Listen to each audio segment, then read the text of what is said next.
and thank you for tuning in. My name is Janïs Petit. I am a student in the Biopharmaceutical Science program at the University of Ottawa.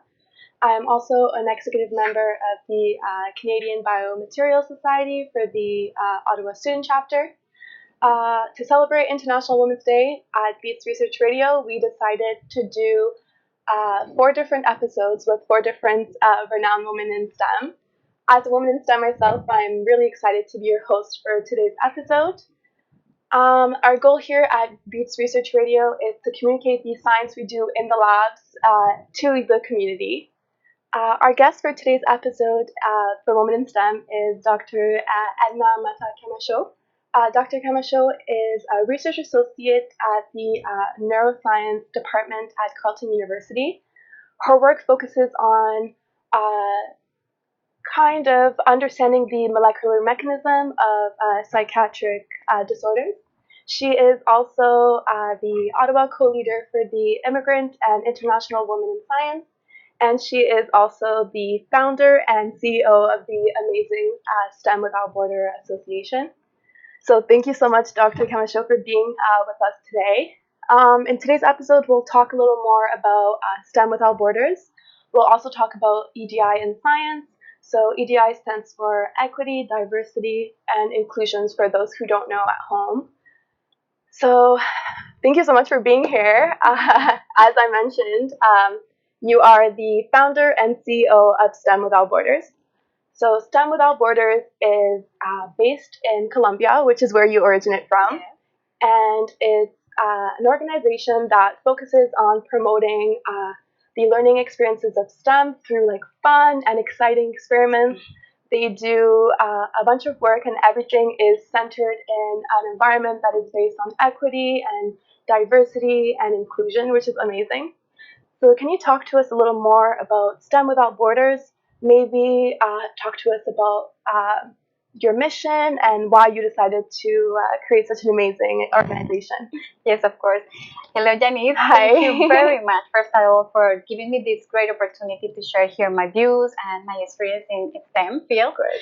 And yes, STEM is a very beautiful STEM sin fronteras in Spanish and STEM without borders in English. It's a very nice initiative that came out from, let's say, a family thing. I belong to a first generation STEM family. Oh. My sister is in the field of genetics, and she's a professor at the University of Colombia, National University in Colombia. And my brother, he's in the field of mathematics, and he's an educator, and he actually works in the rural areas of Colombia. So everything, STEM sin Frontera was born out of this need that we saw in the rural areas, especially of the imbalance or the lack of quality of education for kids. You know, there is certain barriers that we have to pass or overpass during our education, but in the rural areas, these kids, they don't even get access to well paths to go to the schools, or they don't even integrate the different field of STEM in their education. And that's what we wanted to do. We want to do science and the different STEM fields or the different STEM careers accessible for them, so they know they have, let's say, role models. They know that girls can get educated and they can achieve careers in engineer or in science. They can become astronauts. So that's everything that is possible for them, and that's what we wanted to do, to provide education, to provide accessible science. So what we do, this is a non-for-profit. This is an all in a volunteer basis. And what we have done is we integrate different schools in the rural areas of different departments or different states in Colombia, and then we listen to them, what they need, what they are missing in their education, and we try to provide support to the teachers and to students, and we try to do this in an environment that is equal, making empowering of the girls, and at the same time showing the kids that this is good, that allow the participation of the girls, that they are equally smart, they do these amazing activities, and they can go on in different fields or different areas where before was taught just for kids, game for kids, color, different things. Try to eliminate these stigmas and these ideas and in that in education. So you're based in Colombia and you're doing all those things inside of schools, helping teachers. Can you give us maybe examples of activities that you do inside the schools, just so we get an idea of what your work really is, like with the kids? Yes, we have different areas where we try to integrate science, engineering, and technology and mathematics. But what we do is we do workshop for teachers. So we go let's say we go with different science experiments, and we show the teachers the science behind that, and we show the experiments, and then they reproduce all these experiences with the students, and we try to tell them, and we tell them that it should be an equal environment. No? Certain amount of girls, certain amount of boys. Try to give leadership to the girls and things like that. And that's part that we do with the teachers. That we try like empower the teachers for them to transmit the knowledge, and as well we do activities in, for example, in the science fair. We provide students with different, again, scientific experiments, not only in science, not only chemistry, but engineers as well. They get to build different machines, to say so, and to have it in a context of the science fair. And we try to do these activities always focus on what the region needs. No, for example, if we see that there is, for example, a region where they can produce, how is it called, like a gardens, like for lettuce, tomato, things like that. So we try them to get into those activities, so they see how activities that they do can produce good for the community. That's amazing. So you're not only helping kids, but you're showing teachers how they can help multiple classes that they're going to have over the years. Exactly. So it's something that has a big impact, not only now, but also like for the future classes they'll have. Exactly. That's amazing. Why do you think that STEM Without Borders is an important organization and why it's needed? Well, what we have into the table are different fields. What we try to actually now I am in the neuroscience field, and we integrate this part of how the development of the brain of the kids and how is the learning process in the kids into integrating these different activities. How we give activities that are not, for example, too difficult for them to perform, but is like following a path, an educating path, or in a spectrum of learning, so they can integrate this knowledge into what is the well for the society, or the good for the community. And as well, what we do is we integrate the families. So as I mentioned before, we try to mentor the teachers, but we integrate the families as well, the parents. We do some meetings with the parents when we talk to them, and we explain to them what is the process that we are doing with the kids.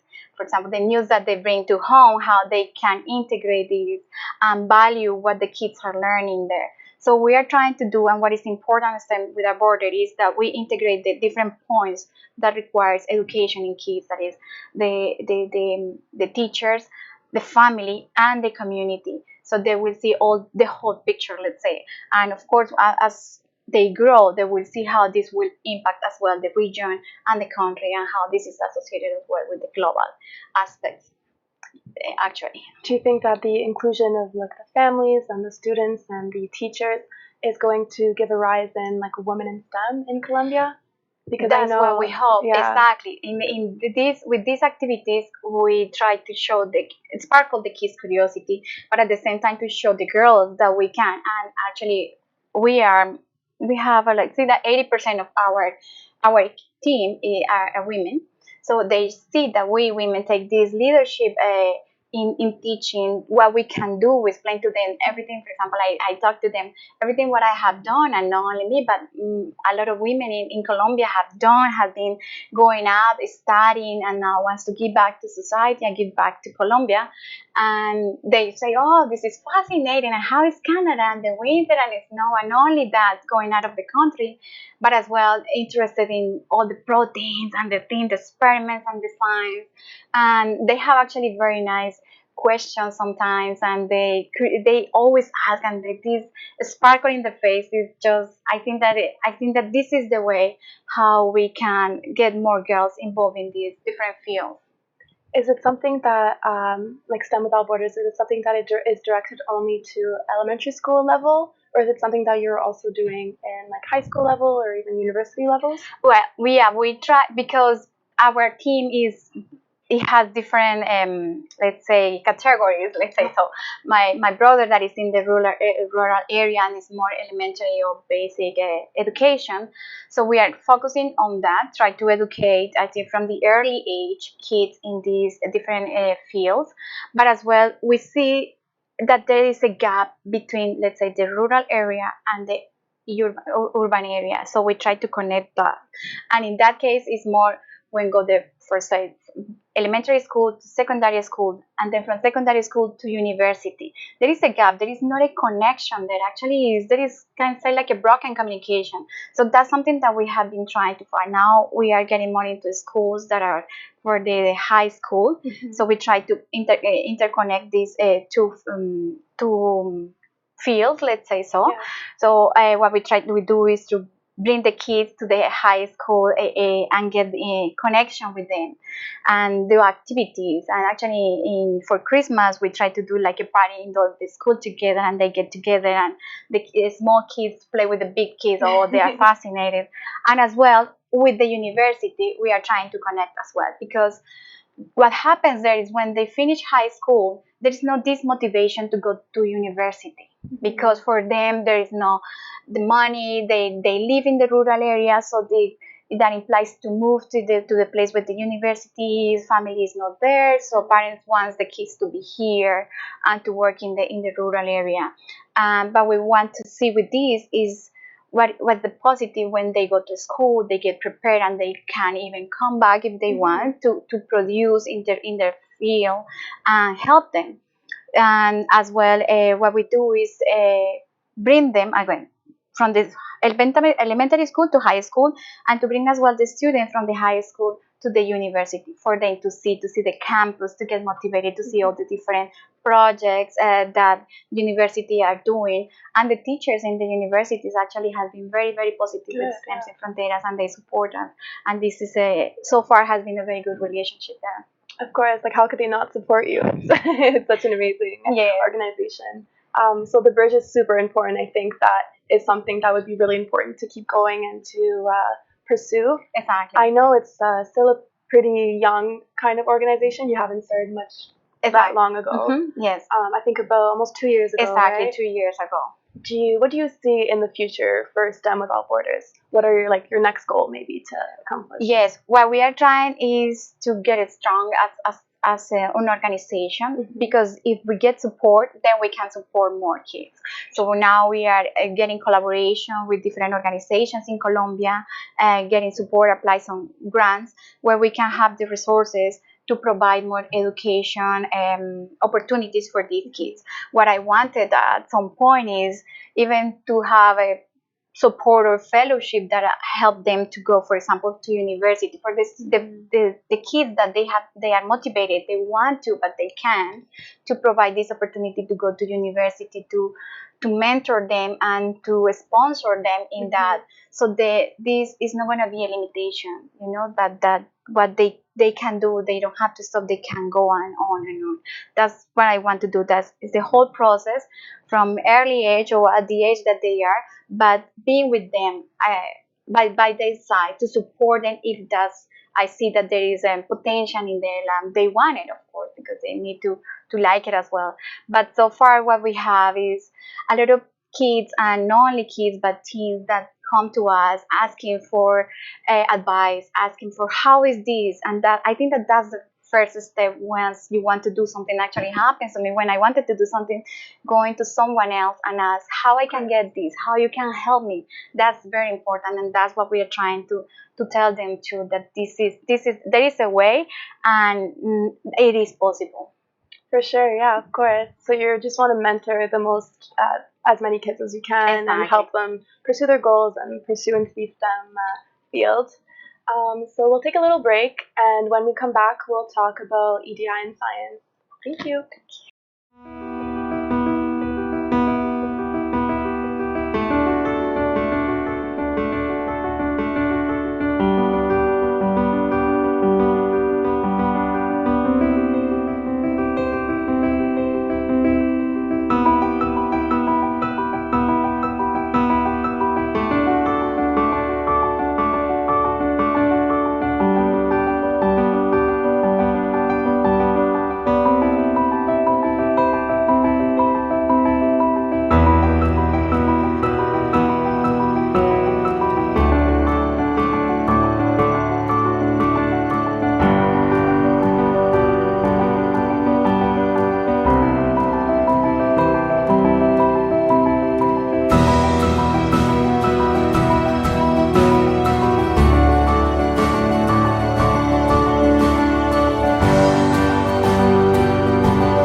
What are the non-modifiable risk factors for cardiovascular disease?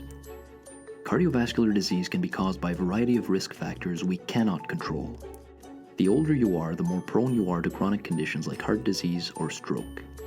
However, men have a higher risk of cardiovascular disease earlier in life, while women are more at risk after menopause.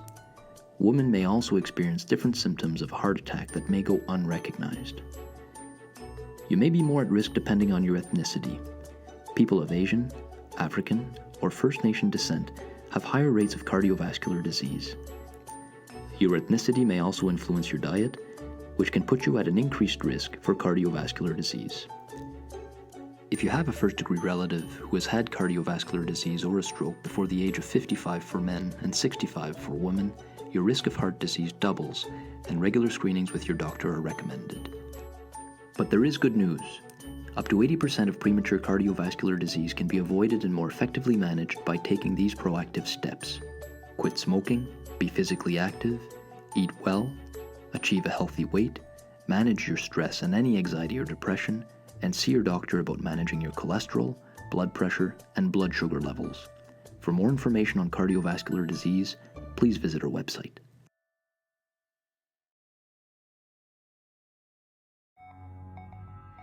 Beats Radio, scientists interviewing scientists. Canada is a worldwide leader in science and innovation. However, our communities need to be more connected to current scientific research in order to drive the future of scientific innovation. So what steps can we take to more actively engage and connect our community with scientists and vice versa?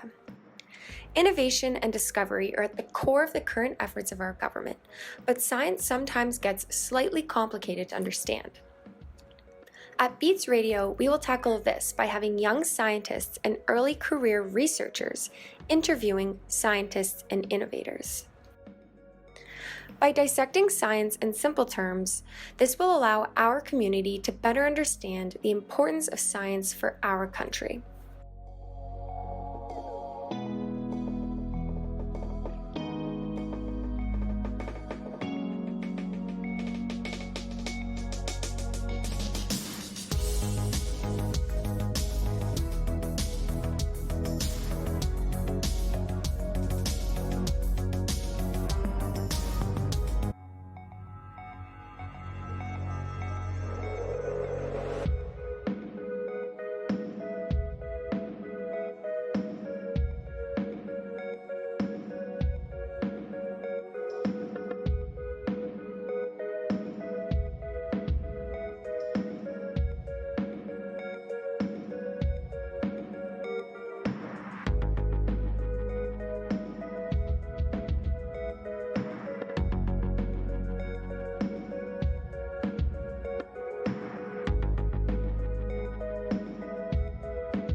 And welcome back to our special Woman in STEM episode.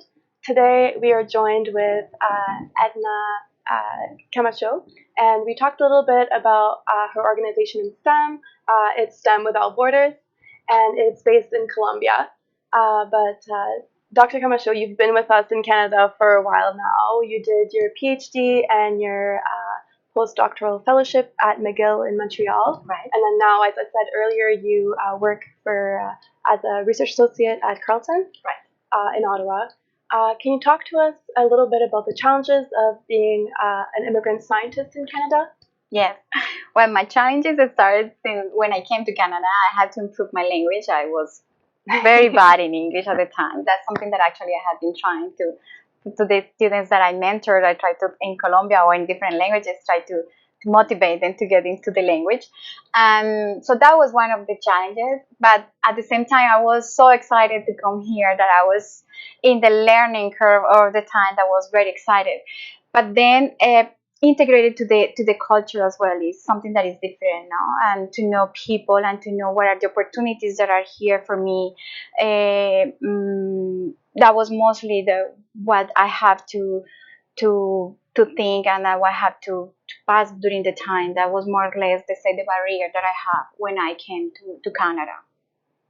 So I know that we're making a progress. The EDI is still something we have to improve. Always, I think we'll always have to make it better.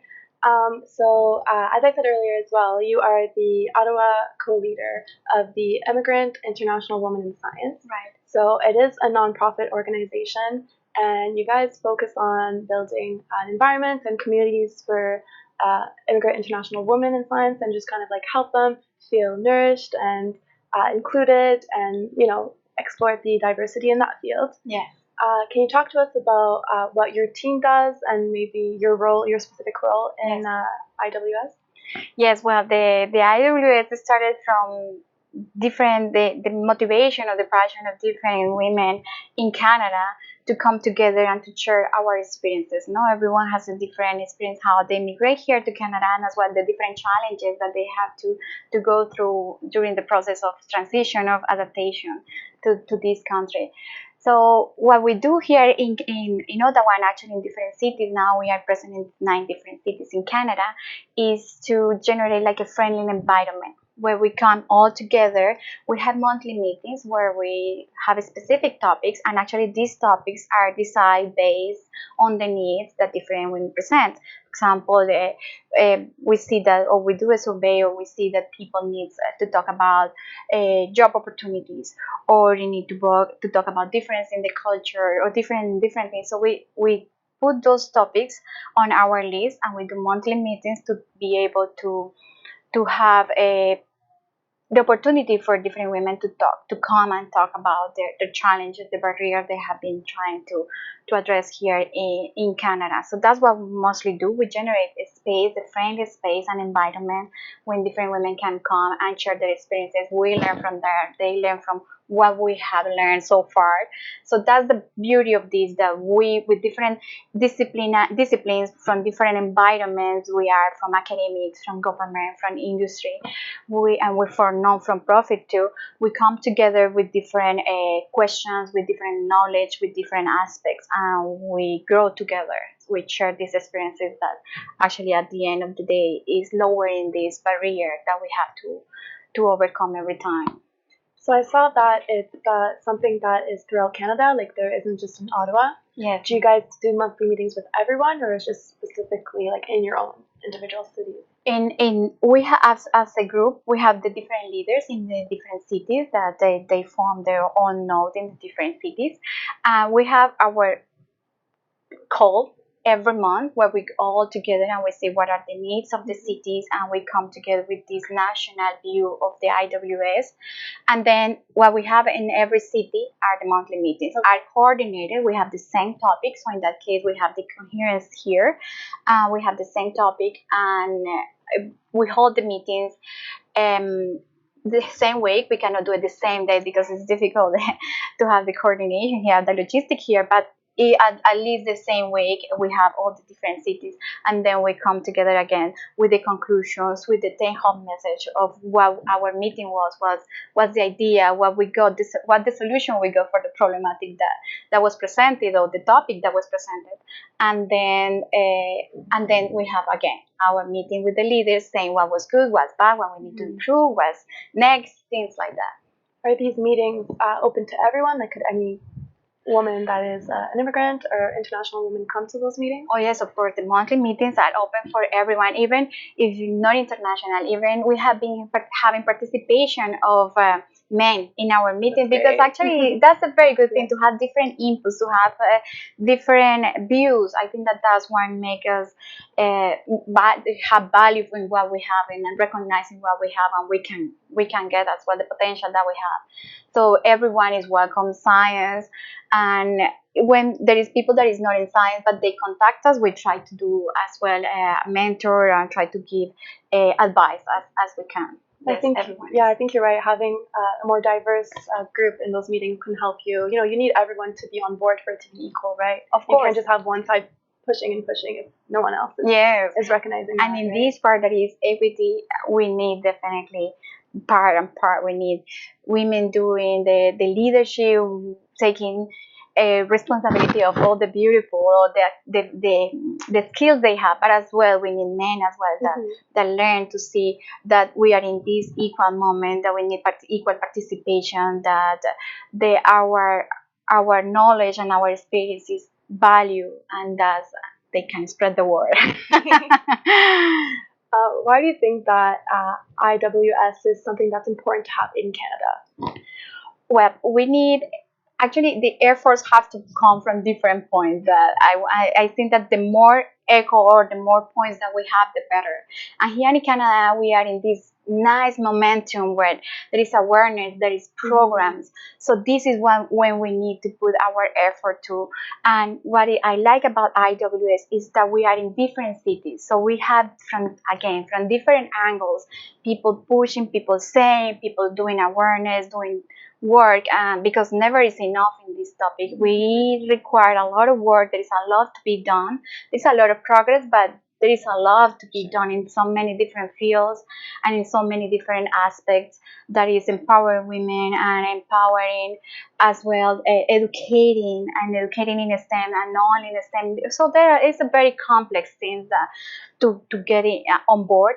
But the more we do, I think that the better coverage we have. And this is one of the important things for IWS, that we are this pan-Canadian network, when we support each other, when we try to get us again like grants or opportunities to expand and to let women know that we are here to support them, to support us, to support each other, and it's gonna be possible. It's gonna take time, but it's gonna be possible. What do you think of the because you said that there's work to be done in EDI. What do you think of the current state of EDI in Canada, and how do you think that it affects, especially in science, how do you think it affects the spectrum of what we're studying and what we do in science? Yes, well, I see that there is a lot and in what is awareness, visibility of the need, but I don't see so much action. That's something that, and there are some environmental side in government and perhaps in private sector, I see more movement. But in academics, I think that there is a lot to be done. It requires more to change the institutional culture, to change the narrative a little bit. So we need a lot of more effort. Changes and transitions always take time. So I know that it requires more time to see results and to see the things happening. But I think that at the end, what we need is to change the thinking, to change the culture, to be able to have these more in place opportunities for women to recognize, and at some point is to have more women in leadership position, in directors, as CEOs, in different from different perspectives to be part of the decision making process. I think so. I went to a conference yesterday. It was to kick off International Women's Week, and there was a lot of different founders, women founders, that were talking about their experience in founding a business and the interaction that men would have when they would see that it was a woman. Do you have maybe a similar experience that you can explain, that you can tell us or share with us, something that happened to you that you think maybe is not okay or that could change? Well, I haven't experienced myself specifically those kind of things. Perhaps when I was in the PhD, but that was when I was doing in the PhD. It was a more male-dominated field at the time, although now it's still being dominated by male. But it's that, and I kind of saw that there was no room for errors, you mean, in yourself, or opportunities. Okay. I think I could say more but I don't know if I think that you're saying that you were surrounded by men, right? Exactly. And the people deciding who would getting in were men. And I feel as you said, leadership in women is super important. Yeah. So if there's more women leaders, maybe there's going to be more opportunities. Exactly. You feel more comfortable as well. Exactly. Yes. Exactly. Yeah. I feel it's something that's I think slowly becoming better. We're seeing more yourself, women in STEM that are empowering and that are pushing for us, young little women in STEM that are going to get there someday. That is definitely possible. Yes, of course. Yes. So I have one last question for you. So we talked a lot about EDI and what it is currently. What do you imagine for EDI in Canada and in also Latin America, because I know that's where you're from? Not now, maybe in 2040 or even 2050. How do you see it going and evolving? Well, how I see it is, or perhaps how I want to see it, is this, not to have more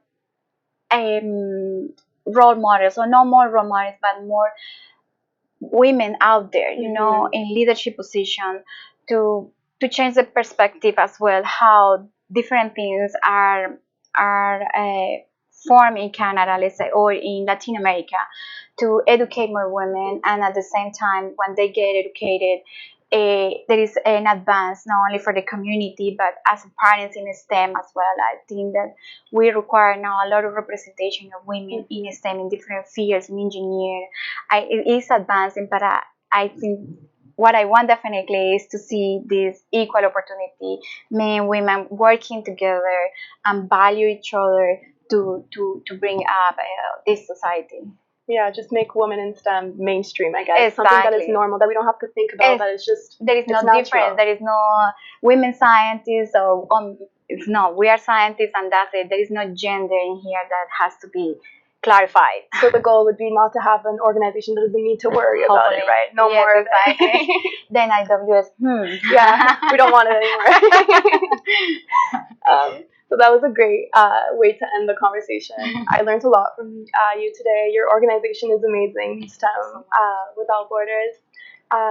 It was a great conversation, and if you at home would like to continue the conversation with us, you're more than welcome to. You can express yourself on our social media. We'll be so happy to hear from you. Beats Research Radio is supported by the University of Ottawa Heart Institute, Beats Research Lab, eLife, the Canadian Biomaterial Ottawa Student Chapter, and the Department of BMI of the Faculty of Medicine at the University of Ottawa. Our audio and visual producer is Alex Ross. Our director is Dr. Emilio Alarcon. And yeah, thank you for tuning in. Beats Radio, scientists interviewing scientists. Canada is a worldwide leader in science and innovation. However, our communities need to be more connected to current scientific research in order to drive the future of scientific innovation. So what steps can we take to more actively engage and connect our community with scientists and vice versa? Innovation and discovery are at the core of the current efforts of our government, but science sometimes gets slightly complicated to understand. At Beats Radio, we will tackle this by having young scientists and early career researchers interviewing scientists and innovators. By dissecting science in simple terms, this will allow our community to better understand the importance of science for our country.